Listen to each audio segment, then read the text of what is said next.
Sa susunod na linggo, posible pong mailabas na sa intensive care unit ng Makati Medical Center si Mang Dolphy. Ayon sa pamilya Quizon, patuloy na bumubuti ang kondisyon ng hari ng komedya. At live mula sa Makati, may report si Lala Roque. Lala.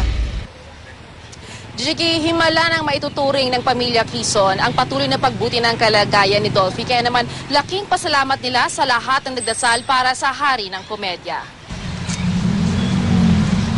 All our prayers have been answered. Yan agad ang bungad ng anak ng Comedy King at direktor na si Eric Quizon kanina. Patuloy raw na gumaganda ang vital signs ng kanyang ama. Pati mga gamot lalo pang binabawasan. Umakyat sa 20% ang kondisyon ng kanyang kidney. Ibig sabihin, kahit malayo pa sa normal, mas maganda na daw ito ngayon kesa noong mga nakaraang araw.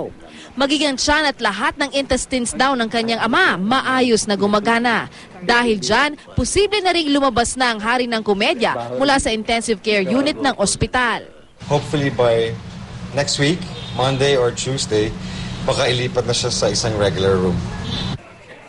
At tila hindi talaga mawawala ang pagiging masayahin ni Dolphy. Yesterday, si Jaja, sabi niya, love you, kiss. Yung daddy ko talagang ngumuso siya, gano'n. Tapos nag-kiss sila. Even my sisters, ganun din. Lahat sila humalik sa daddy ko. The nurses, nag-ano sila, tsaka yung ibang mga kapatid ko, biglang gumananda yung daddy ko. Dumila siya. So, that's his expression niya, parang belad. Bagaman wala pa rin daw boses dahil sa operasyong isinagawa kay Dolphy, nakapagsabi pa itong gusto na niyang umuwi. Ang talagang sinasabi niya, uwi.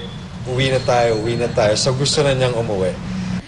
Nakakasagot na rin daw siya sa mga tanong sa pamamagitan ng pag-iling o pagtango. Bukod sa tubig, humingi rin daw ng orange juice ang kanyang ama. Jiggy, bagaman bumubuti na ang lagay ay patuloy pa rin nire-regulate o nililimitahan ng pamilya ang mga bumibisita. Katunayan, may plano sila bukas o sa linggo na magkaroon ng Thanksgiving Mass pero para lang daw muna sa kanilang pamilya ito. Jiggy?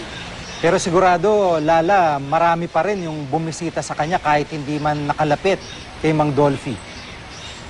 Oo, nabanggit din na kanina ni Eric na may mga bumisita na nga since yesterday, may ilang mga politiko at kaibigan na bumibisita. Pero kasi kabilin-bilinan din ng mga doktor na hindi siya pwedeng ma-expose sa anumang virus. Kaya maaaring hindi niya na detalye pero siguro hindi naman sila nakakapasok sa loob mismo ng ICU. Kasi maging silang pamilya ay talagang nire-regulate din yung mga pumapasok sa loob ng ICU, Jiggy. Maraming salamat, Lala Roque.